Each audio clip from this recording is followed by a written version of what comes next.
Bé, ara anem a explicar com hem de fer l'activitat de presentació. Clicarem sobre activitat 1 a l'esquerra de la barra del menú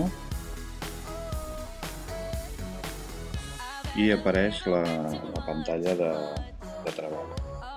Al centre trobem un mapa, que és per visualitzar, i a sota mateix és el lloc per entrar dades. Si hem clicat, se'ns obre l'aplicació de l'UMapper, on tots els centres participants podran entrar i afegir les seves aportacions.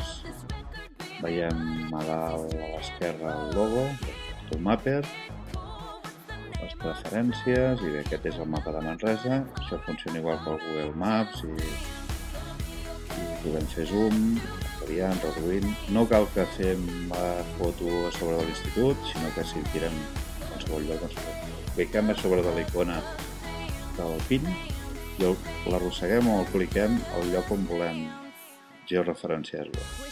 Veiem que si posem el cursor a sobre, se'ns obre la finestra blanca on podem escriure el text de la nostra presentació, que prèviament la podem tenir preparada a l'OpenOffice o un Type with Me, o Word.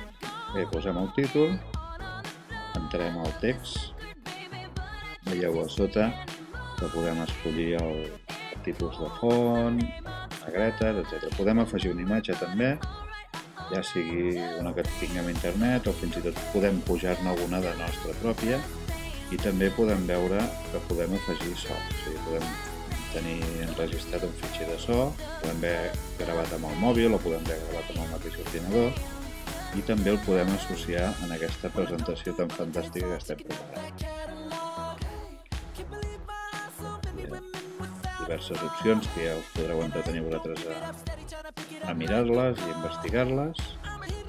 I bé, aleshores és important enregistrar-ho amb el botó aquest que posa Save, de color blau, és ben gros, de la dreta. Aquí tenim més opcions, que si teniu temps i voleu aprofundir una mica amb les possibilitats de la presentació, però amb el que hem explicat ja n'hi ha prou, Vinga, bona feina.